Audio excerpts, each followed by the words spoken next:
नमस्कार मित्रों, मैं एसवी भारद्वाज आपका एक बार फिर से अभिनंदन करता हूं। ज्योतिषी चर्चा में आज हम शुक्र के बारे में बात करने जा रहे हैं। शुक्र से दूसरे भाव में क्या है, गौर करिए दोस्तों।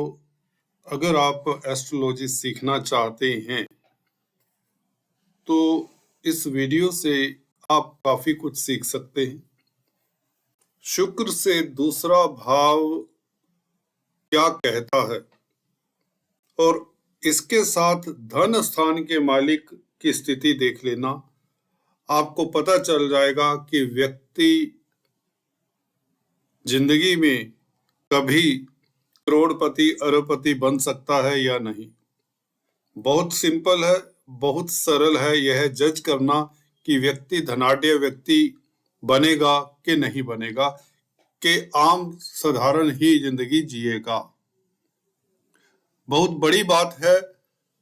इतनी सिंपल सी बात से आप जज कर सकते हैं किसी भी कुंडली में देखकर व्यक्ति विशेष को कि यह साधारण व्यक्ति है, गरीब व्यक्ति है या बहुत अमीर व्यक्ति है।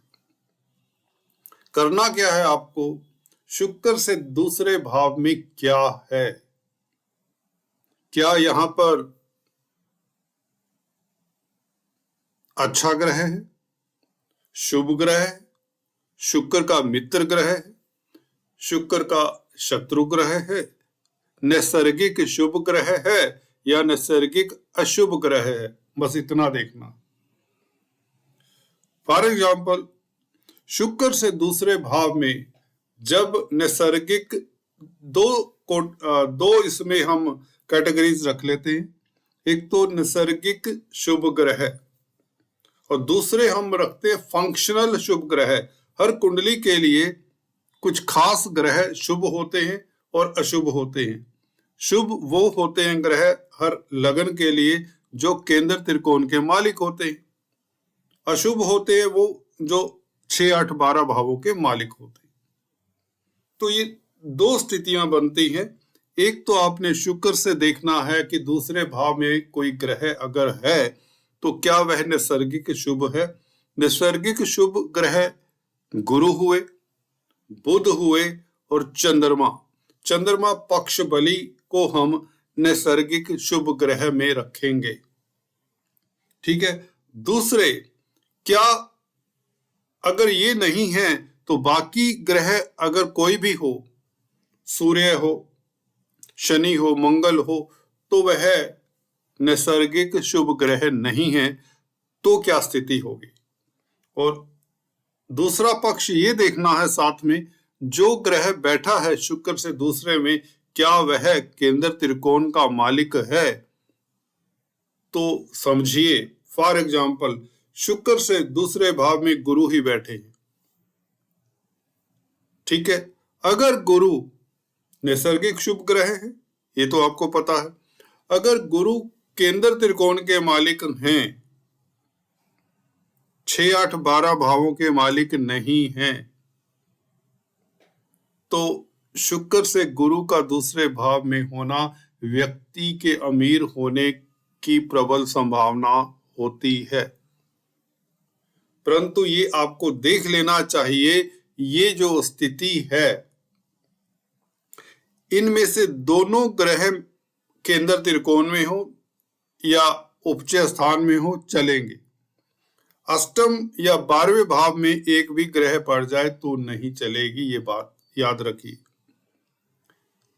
क्योंकि जब खुद ही शुक्र या गुरु 6, 8, 12 भावों में बैठे हैं तो आप इस सूत्र को नहीं लगाएंगे। देखिए, प्रैक्टिकल खोज की हुई बात है, मैं किसी का उठाया हुआ नहीं बता रहा। हजारों जो हमने अभी तक चार्ट विश्लेषण किए हैं उनके हिसाब से या अपनी स्टडीज के हिसाब से बता रहा हूं कि शुक्र से दूसरे भाव में जब गुरु हो, बुध हो, चंद्रमा हो, जिसे मैं नैसर्गिक शुभ ग्रह कहता हूं, परंतु ये ग्रह केंद्र त्रिकोण के मालिक होने चाहिए, तो एक कंडीशन ये फुलफिल हो जाती है कि व्यक्ति अमीर होगा, गरीब तो नहीं होगा। हो सकता है उसकी दशा अंतरदशा कुछ लम्हे के लिए जिंदगी में, अंबानी भी अनिल अंबानी की बात करें तो आज वह भी गरीब कहा जा सकता है, जो जिसके पास कुछ भी नहीं है अपना। तो दशा के हिसाब से हम ये कह सकते हैं कि वह कभी ना कभी जिंदगी में, जवानी में या बुढ़ापे में या मिडिल एज में, कहीं भी वह अमीर तो होगा, करोड़ोंपति होगा। अब बात करते हैं, क्या ये स्थिति धनेश की भी इस तरह की होगी? देखिए, धन भाव का मालिक, द्वितीय भाव का मालिक अगर साथ में केंद्र त्रिकोण में हो और शुभ प्रभाव में हो, शुभ प्रभाव से मेरा मतलब 6, 8, 12 भावों का प्रभाव ना हो धनेश के ऊपर, सेकंड लॉर्ड के ऊपर, तो व्यक्ति निश्चित तौर से स्टैंप लगाकर दे सकता हूं कि करोड़ोंपति होगा, या इसे अरबपति योग भी कह सकते हैं। ये डिपेंड करता है धनेश कितना स्ट्रोंग है, क्या वर्गोत्तम है, क्या उच्च का है, शुक्र के साथ बैठने वाला, उससे दूसरे भाव में बैठने वाला ग्रह कितना स्ट्रोंग है, क्या वर्गोत्तम है, षोडश वर्गा चार्ट में, दूसरे वर्गा चार्ट में इनकी स्थिति क्या है, शुक्र की खुद की स्थिति क्या है, शुक्र की स्ट्रेंथ कैसी है, इन सभी को देखकर आप आंकलन लगा सकते हैं कि ये लखपति बनेगा, करोड़पति बनेगा, अरबपति बनेगा, या कुछ नहीं होगा व्यक्ति के पास। क्योंकि अगर खाली है दूसरा भाव, तो आप ये नहीं कह सकते कि व्यक्ति, शुक्र से दूसरा भाव अगर खाली है तो आप ये नहीं कह सकते कि व्यक्ति गरीब होगा। दूसरे कॉम्बिनेशंस हो सकते हैं कुंडली में, बहुते। देखिए, हाउ टू जज होरोस्कोप बाय बीवी रमन, अगर आप देखें तो 3000 उसमें योगों की, राजयोगों की बात की गई है, दुर्योगों की बात की गई है। तो कई तरह के कॉम्बिनेशन बनते हैं। तो मैं एक कॉम्बिनेशन की सिर्फ यहाँ पर चर्चा कर रहा हूं। अगर शुक्र से दूसरे भाव में कोई ग्रह नहीं है तो इसका मतलब ये नहीं है कि व्यक्ति अमीर नहीं होगा।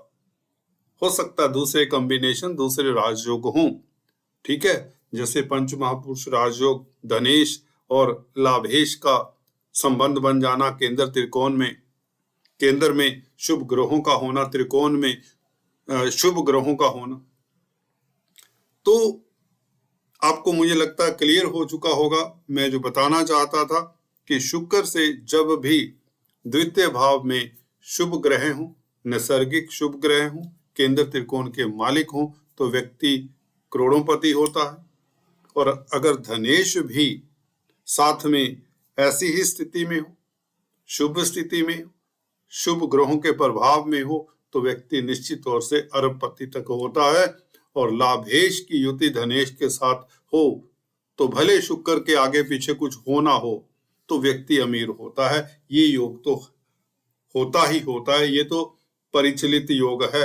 धन भाव का मालिक, लाभ भाव का मालिक केंद्र त्रिकोण में, खासकर केंद्र में इकट्ठे बैठे हों या एक दूसरे को देखते हों, तो व्यक्ति करोड़ोंपति होता है। फिर दूसरे रूल देखने की जरूरत ही नहीं। आज इतना ही। फिर से किसी चर्चा में लर्न एस्ट्रोलॉजी के सीरियल जारी रखें। तब तक के लिए स्टे ट्यून।